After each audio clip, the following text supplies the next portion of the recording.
स्वागत है आप सभी स्टूडेंट का राकेश मेहरा जी के क्लासेस के यूट्यूब चैनल पर। आज इस चैनल पर मैं आपके सामने कुछ महत्वपूर्ण जानकारियां लेकर आया हूं और इन जानकारियों का संबंध आपके स्टडी मटेरियल और एग्जाम से है। जानकारी की शुरुआत मैं अपने संस्थान से ही करना चाहूंगा। आप जानते हो हमारा संस्थान राकेश मेहरा जी के क्लासेस संस्थान जीके और जीएस को समर्पित है। यहाँ केवल जीके और जीएस की ही कोचिंग करवाई जाती है और हम दोनों प्लेटफॉर्म पर काम करते हैं, ऑनलाइन ऑफलाइन। ऑनलाइन प्लेटफॉर्म के संबंध में हम विभिन्न प्रकार के जो कोर्सेज है, चाहे वो ग्राम सेवक का है, पटवारी का है, एसएससी का है या आरएस मेंस का है, उसे हम रिकॉर्डेड वीडियो के रूप में उपलब्ध करवाते हैं। यह ऑनलाइन होता है। और ऑफलाइन जो है हमारी टोंक रोड और महेशनगर ब्रांच में ऑफलाइन चलते हैं। ऑनलाइन के संबंध में कई बार ऐप से संबंधित समस्याएं आ जाती है। दोस्तों, यह डिजिटल प्लेटफॉर्म है, इसमें समस्याएं आना लाजमी है, लेकिन इन समस्याओं के समाधान के लिए मैं आपको एक मोबाइल नंबर दे रहा हूं। आप वहां से अपनी समस्या का समाधान कर सकते हो। ऐप से संबंधित समस्या समाधान के लिए आप इस नंबर पर कांटेक्ट करें 9782903538। क्लियर होगी बात सारी। अब मैं आपको बताना चाहूंगा मंडे 15 नवंबर 2021 से हमारे कुछ नए ऑफलाइन बैचेज प्रारंभ हो रहे हैं टोंक रोड और महेशनगर ब्रांच में। मंडे से 15 नवंबर 2021 न्यू बैचेज और न्यू टॉपिक्स के रूप में प्रारंभ हो रहे हैं। जीके जीएस के ही हैं, इसके अलावा नहीं। जीके को ही समर्पित है, यहां केवल जीके ही पढ़ाया जाता है और यही पढ़ना है, इसके अलावा नहीं पढ़ना है। इसी थीम पर आधारित है। महेशनगर ब्रांच है 8 से 1 बजे तक क्लास चलती है। टोंक रोड ब्रांच है 2 से 7 बजे तक क्लास चलती है। इसमें जो बैचेज होंगे, महेशनगर ब्रांच में 8 से 9 करंट जीके क्लास होती है। यहां पर इंडिया और वर्ल्ड जीके, नेशनल और इंटरनेशनल करंट जीके पढ़ाया जाता है। 9 से 10 जो है उसमें इंडिया एंड वर्ल्ड जीके की क्लास होती है। कॉन्स्टिट्यूशन, हिस्ट्री, इकोनॉमिक्स, वे सब बातें हैं। 10 से 11 में जनरल साइंस की क्लास होती है। 11 से 1 में राजस्थान जीके होती है और राजस्थान का करंट यहां कराया जाता है। यहां पर राजस्थान का करंट नहीं होता है, यहां पर केवल इंडिया और वर्ल्ड का होता है। तो डेली ये क्लास लगती है, आप अपनी रिक्वायरमेंट के आधार पर इसे देख सकते हो। टोंक रोड ब्रांच में जो क्लास लगती है सेम ऐसा ही पैटर्न है। 2 से 3 है करंट जीके है, इंडिया एंड वर्ल्ड जीके से संबंधित है, नेशनल इंटरनेशनल। 3 से 4 में India and world GK, history, geography, constitution, ये इंडियन आर्ट एंड कल्चर, ये सब इसके अंदर आते हैं। 4 से 5 में जनरल साइंस है। 5 से 7 में राजस्थान जीके और राजस्थान करंट। इन बैचेज के संबंध में यदि आपको कोई भी जानकारी चाहिए हो, फी के संबंध में या एक्सेट्रा कोई भी, तो इन नंबर पर आप कांटेक्ट कर सकते हो 9782903538, 9783929576। यहां पर आप कांटेक्ट कर सकते हो।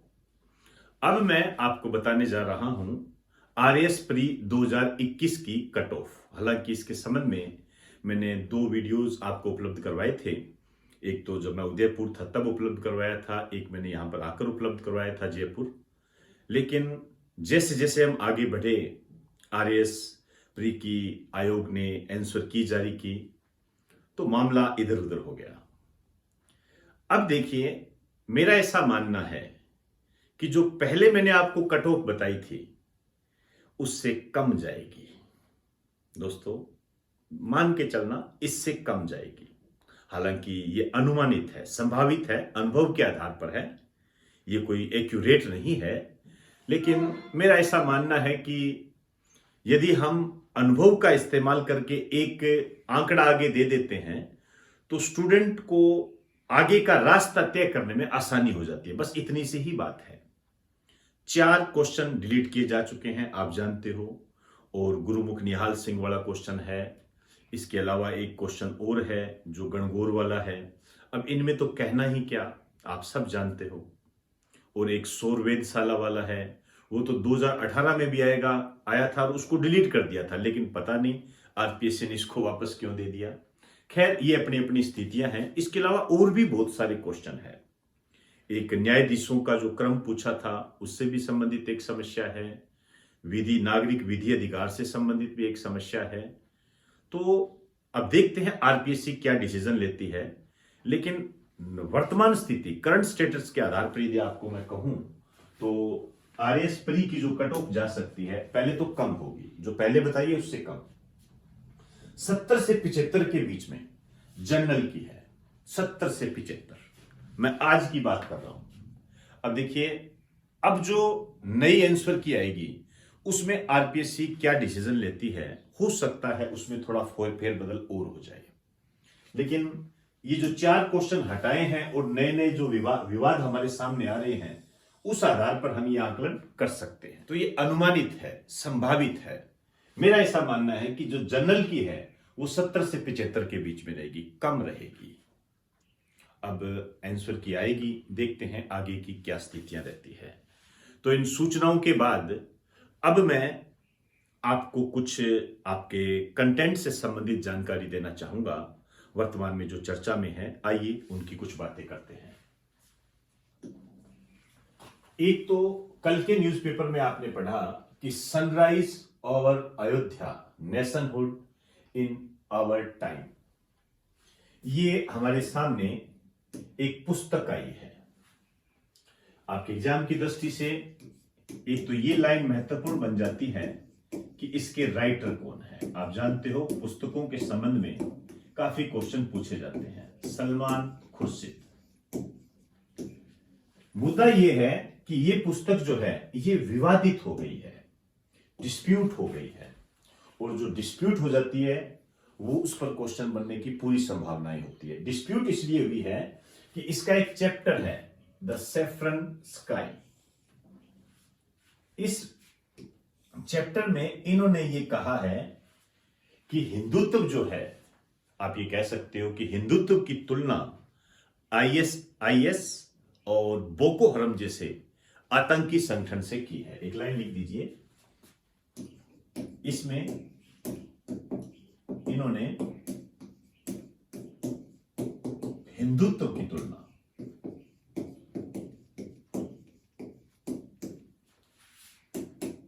आईएस व बोको हरम जैसे आतंकी संगठन से की है।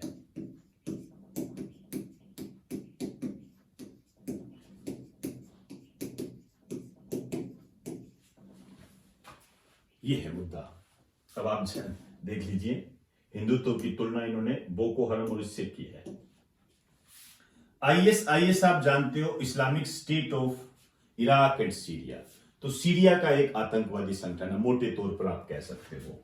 बोको हरम, हो सकता है कुछ बच्चे इसके बारे में नहीं जानते हो, ये नाइजीरिया का आतंकवादी संगठन है, ध्यान रखना। ये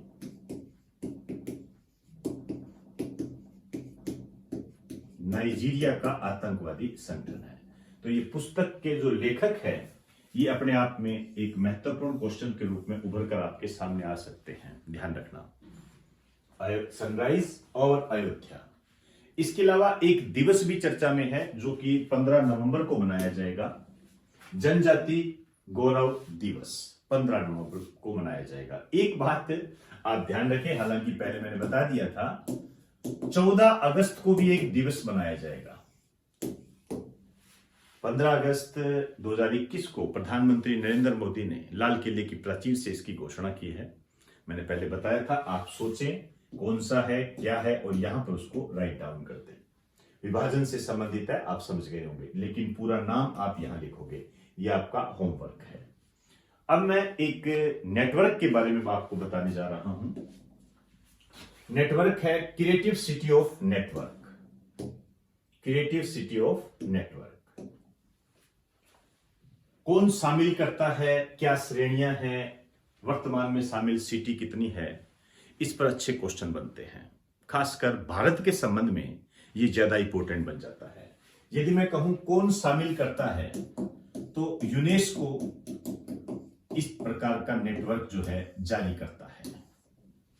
यूनेस्को आप जानते हो वर्ल्ड हेरिटेज की सूची भी जारी करता है। United Nation Environmental Scientific and Cultural Organization, कई बार हम पढ़ते हैं इसके बारे में। यदि हम इसकी स्थापना की बात करें तो 16 नवंबर 1945 को इसकी स्थापना हुई थी। सबसे महत्वपूर्ण बात बनती है आपके राजस्थान एसआई 2011 में भी ये क्वेश्चन आया था, इसका head office Paris. Paris fashion की नगरी के नाम से इसको जाना जाता है। फ्रांस का एक बहुत ही प्रसिद्ध शहर है, पूरे वर्ल्ड में फेमस है। ये पर्यटन की दृष्टि से महत्वपूर्ण है और ये सीन नदी के किनारे है। ये कुछ ऐसी बातें हैं, मुझे पूरी उम्मीद है आपको इसकी जानकारी ही होगी। जो क्वेश्चन बनता है वो यहां से बनता है, कितनी श्रेणियों में डिसाइड होता है या कौन सी श्रेणी शामिल नहीं है, ऐसे क्वेश्चन बनते हैं। तो 7 श्रेणियां हैं, संगीत है, कला है, लोक शिल्प है, डिजाइन है, सिनेमा है, साहित्य है, पाक कला। पाक कला का मतलब यहां पर है खाना बनाने की कला से संबंधित है। ये वर्ल्ड में वर्तमान में जो सिटी है वो 295 है, हल्की सी कम इंपोर्टेंट ही बात है। मैंने पहले ही कह दिया, इस प्रकार की कोई भी सूची होती है, इंडेक्स होता है, उसमें भारत की क्या स्थिति है वो इंपोर्टेंट होती है। आप खुद देखिए, अभी जो आरएस 2021 का पेपर हुआ है उसमें इंडेक्स में भारत का क्राइटेरिया ज्यादा पूछा गया है। अब मैं भारत के संबंध में इसको देखूं तो आपके सामने सारी स्थिति है। 3 सन है हमारे सामने। 2015 में जयपुर को क्रिएटिव सिटी ऑफ नेटवर्क का दर्जा दिया गया, और कौन से क्षेत्र में? लोक शिल्प व कला में। इसके अलावा 2017 में वाराणसी और चेन्नई 2 शहरों को शामिल किया गया भारत के। वाराणसी और चेन्नई दोनों को संगीत के क्षेत्र में दिया गया, और 2019 में मुंबई और हैदराबाद को। लेकिन इनका जो क्राइटेरिया था अलग था। जैसे मुंबई को जो शामिल किया गया वो फिल्म क्षेत्र में, और हैदराबाद को, हैदराबाद बिरयानी नाम सुना होगा, पाक कला में इसको दर्जा दिया गया, क्रिएटिव सिटी ऑफ नेटवर्क। अब लेटेस्ट में जो बात है वो आपके लिए महत्वपूर्ण बन जाती है, लेकिन आप इतना जानते हो कि करंट को पुराने से जोड़कर पूछता है। 2021 में श्रीनगर को क्रिएटिव सिटी ऑफ नेटवर्क का दर्जा दिया गया है। यह है आपके लिए महत्वपूर्ण।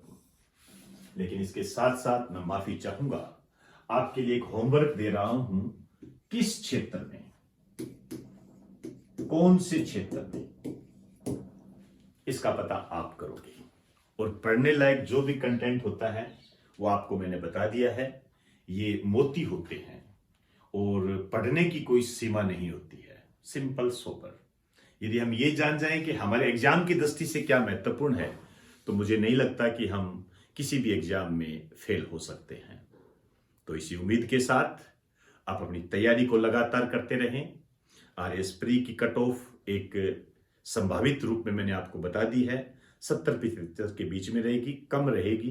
पहले जो मैंने बताया था वो उस समय का आंकलन था, अब जो मैंने बताया है वो इस समय का आंकलन है। इसमें जो भी बदलाव होगा, जो भी चेंजेस हो सकते हैं, वो अभी आरपीएससी जो नई आंसर की जारी करेगी उसमें कुछ नई बातें आए तो आ सकती है, और वो जो भी अपडेट होगा आपको समय समय पर उपलब्ध करवा दिया जाएगा। आपको यदि हमारा चैनल अच्छा लगा हो तो इसे सब्सक्राइब करें और लाइक करें। आपके लाइक करने से हमें मोटिवेशन मिलता है। तो आप सभी को नमस्कार, बेस्ट ऑफ लक।